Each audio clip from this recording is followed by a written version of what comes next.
I'm Tia Borden with MiningIR, and sitting beside me is David Grondin, president of TomaGold Corporation. David, we get to sit down again. Yes. Last time I saw you was in May. It's always a pleasure to chat with you. But I do imagine a lot has changed since I saw you at Mines and Money in May. Back here, we were in London. Yes. Tell us what's going on. What's new? Well, last time we met in May, we were waiting for IP results, remember? So we had a phase 1 that came, and we were waiting for the big phase 2 because there was something developing and it was really interesting.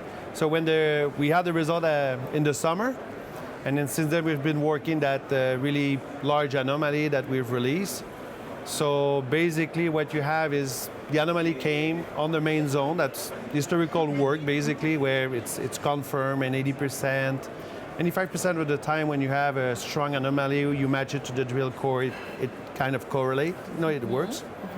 But then on the south, just maybe 200 meters south of the main working, there was something really massive. It's maybe 600 meters wide, 250 meters width, 200 meters deep. So it's really large. We've done 3,000 meters of drilling on it. We're waiting for the grades. It presents all the good characteristics like pyrite, pyritine, massive, semi-massive, everything we look for, but we don't have the grade complete yet. But it's very exciting because you're talking a zone where that was never seen by anyone before, never worked, never trenched, nothing. So haven't done that survey, we'll have never picked it up. So it's quite exciting. Very exciting. Yeah, so we have to wait for the result. Yes, and so you've already had some success. What do you think is going to happen in 2023? What are you looking forward to? Well, we're looking for many things. First, result for Obalski, like I said, but we've kind of ventured into lithium and rare earths. It's kind of important nowadays. Mostly in Quebec, it's very much supported by the policymaker, government, local, even everywhere. Like Western world has faced this, there's a need for critical material. Yes. So a lot of clean energy. Yes. And James Bay in Quebec, northern part of Quebec, is quite active right now, like Patriot Battery Metal, Winsome. A lot of international company moved into that area. So as a first introduction to lithium, we stake a few claims in that area. Good geology, but it's prospective, so pegmatite, vieux comptoir, which is the good geology to look for.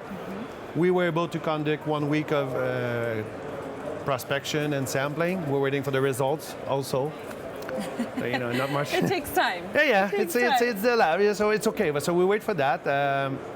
So 2022 will give us a result on Obalski, the lithium, and interesting enough, when we were staking the lithium claims, in Quebec, we have the database where it's electronic when you stake. Yes. And I was like, I know that area. I've worked on it 15 years ago. And nobody ever staked these claims after. So I'm like, I know these claims. So we went back, looked back, and there was so much information available. Wow. So there was 5 dikes of pegmatite left there in the open that I've worked 15 years ago, showings of high-grade zirconium, NdPr, lanthanum, diphtherium, like all the good rare earths that people are looking for. Good samples. So we basically restaked the whole ground and more. So, yeah. That's exciting. Yeah, it was funny enough. So we've staked, we've doubled the size of the project 20 minutes before the release. Oh my goodness, wow. Yeah, it was worth it. But yes, so basically what happened is, we staked what was known, that we were aware, but when they conducted a field trip to sample, I said, look, can you take a look at these places, because there's some showing that looks very interesting. But I haven't have any grasp on it, When you do the flyover, let me know if it's really this or it was just a funky interpretation.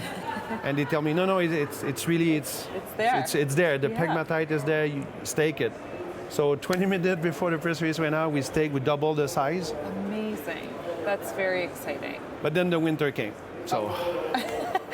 That's the thing about Ontario. No, you get northern Quebec. You wait for that. That's right, in Quebec, yes, and Ontario. Yeah. You get the cold and the snow and. So we were kind of rushed out because just of the change of weather, the snow and everything. So, but at least we're able to sample this. And the project, we think, has a lot of merit, has a lot of potential. And we are tapping a database that was totally untouched. Like it was worked, up to 2008. Everything was deposited to the database of the government. And since then, nobody ever touched it. So we just picked up where we left. Fresh. So the radiometric, the spectral was done, the mag was done, cartography, everything complete, like ready to play, basically. Yeah, very exciting. That's fun. So 2023 should be interesting for that. It should be very interesting. Now, what are some catalysts that investors should know about? We have 5 press releases in the work. We did another phase of IP, borehole. Now they are mapping it. They're basically doing, they call it the inversion and everything. So basically they're trading the data. So there will be a press release for that, major catalysis, that will even showcase even more detail of our previous survey, matching the drill core that we did. That's for one. The 2, we have the drilling result on Obalski. We expect to be something interesting that will tell us more. That's 2. 3, rare earths results, lithium rare earths or just prospective. But it will give us some color on what it could be. There could be some M&A in between. So there's at least 4 or 5 press releases about results. Wow. And it will be also potentially a moving of asset and stuff like that. So, and we're in good position. We have 2.5 in cash. Cash and securities. Great position. So we're in good position. Now, for investors that are looking to invest, what are the top 3 reasons to invest with you? You, David, or the company? Both? Both. Hey, it's relationships too, right? Yes. Well, the company, if you just look on the financial point of view, we're dead cheap, if it's an expression. We're really undervalued. We're well cashed up. We have a good project. We're well located. So this is always good checkbox. We're in Chibougamau in James Bay. Infrastructure is there. There's access. There's knowledge, resource. So it is a good mining jurisdiction. It's very important. Like, I'm not mining in the middle of nowhere where there's nobody in a complicated legal jurisdiction. So that's very good. And for me, well, the team, we have discovery together. Like me personally, the team, the GOs, we've worked together for many, many years. The board is highly competent. They run Amex, other stuff, other great companies. And we're hardworking. So, well, you see me in conferences. I meet people. We work hard. We crunch a huge amount of time trying to find what works with project, what doesn't work. Keep in mind, Obalski has been there for about 100 years. Many people went on it, and we picked up numerous crack in the, so we fixed them, and it helped us advance the project. Even though it's not massive results, it gave us a lot of insight on what can be done. IP, all these little things, but gave us potentially great rewards. Wow. So a lot to look forward to, a lot of success already. Yeah. David, is there anything else that you'd like our investors to know? No, I just wish them a good end of the year, basically. Yeah, and is there anything that you're looking to gain while being at this conference?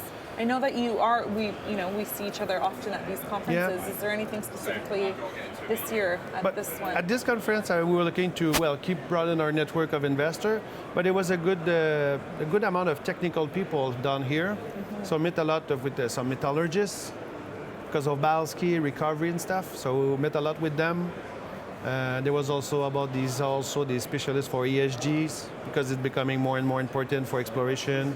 They have either platform stuff, so meet people that, it's fun to do a Zoom, but when you can have the real talk and they explain you the why, how good it is, and you have a live demonstration, and can have the live reaction on question, Q&A, it's a lot better to make a decision or just to evaluate if the project could be good for you. Much better dynamic in person, for sure. Yeah, just reading on a website sometimes, it's a bit more difficult. A little more dry. Yeah. Thank you, David. It was a pleasure chatting with you as always. Thank you very much.